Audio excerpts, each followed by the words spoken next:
Assalamualaikum warahmatullahi wabarakatuh.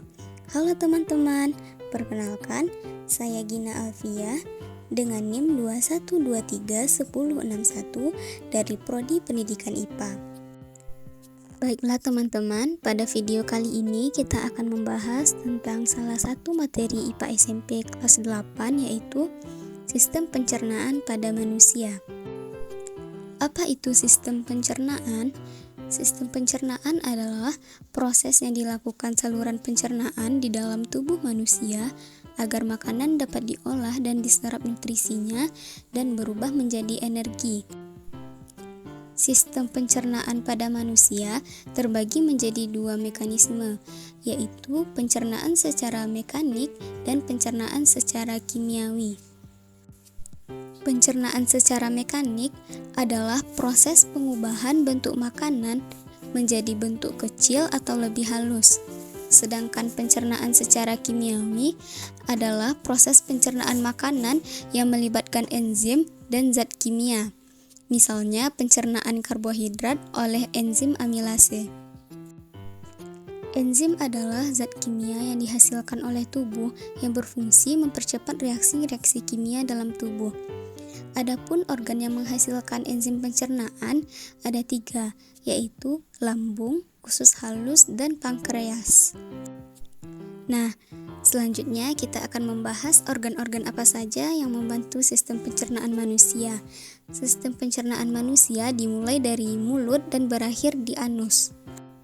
Yang pertama yaitu mulut. Ketika kamu menyuap makanan ke dalam mulut, itulah awal mulainya proses pencernaan makanan. Pada rongga mulut ini terjadi pencernaan secara mekanik dan kimiawi, dibantu oleh enzim amilase yang berfungsi mengubah karbohidrat menjadi glukosa. Setelah makanan dicerna di dalam mulut, makanan tersebut akan bergerak masuk melalui kerongkongan atau esofagus, sehingga kerongkongan merupakan bagian yang menghubungkan mulut dengan lambung. Nah, di dalam kerongkongan ini tidak terjadi proses pencernaan, jadi makanan hanya akan melewati kerongkongan. Di kerongkongan ini terjadi gerakan peristaltik, yaitu gerakan mendorong makanan agar masuk ke dalam lambung. Ketika makanan memasuki lambung, maka akan terjadi pencernaan baik secara mekanik maupun kimiawi.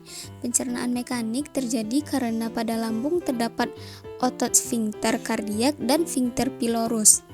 Sedangkan pencernaan kimiawi terjadi karena epitelium lambung mengandung kelenjar lambung menghasilkan zat-zat kimia atau getah-getah lambung. Zat-zat kimia yang ada di lambung yaitu yang pertama asam klorida atau HCl bersifat asam yang berfungsi untuk membunuh mikroorganisme yang masuk bersama makanan dan mengaktifkan pepsinogen menjadi pepsin. Yang kedua yaitu hormon gastrin yang berfungsi untuk mengaktifkan kelenjar lambung untuk mengekskresikan getah lambung. Dan yang ketiga yaitu pepsin, yaitu enzim yang berfungsi untuk mengubah protein menjadi pepton. Dan yang terakhir ada enzim renin yang berfungsi untuk mengubah susu menjadi kasein.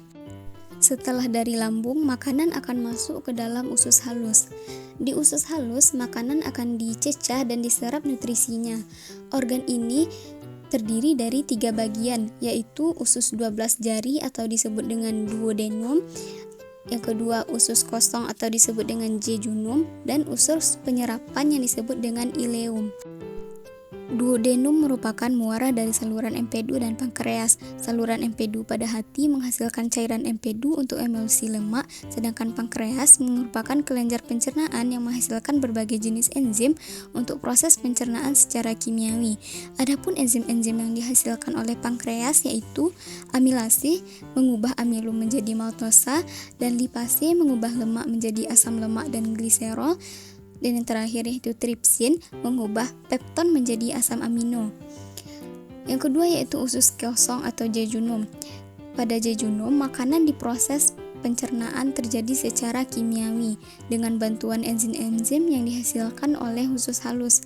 Adapun enzim yang dihasilkan oleh usus halus tersebut yaitu amilase mengubah amilum menjadi maltosa, maltase mengubah maltosa menjadi glukosa, sukrase mengubah sukrosa menjadi glukosa dan fruktosa, laktase mengubah laktosa menjadi glukosa dan galaktosa, lipase mengubah lemak menjadi asam lemak dan gliserol, dan yang terakhir yaitu erepsin mengubah pepton menjadi asam amino.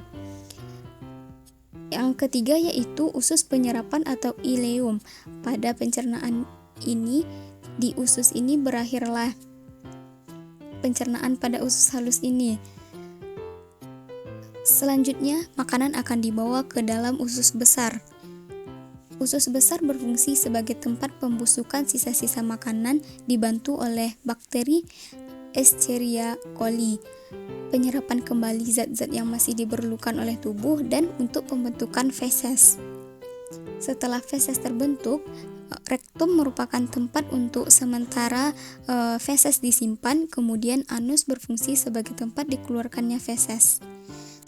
Sekian materi kita pada video kali ini, semoga bermanfaat. Wassalamualaikum warahmatullahi wabarakatuh.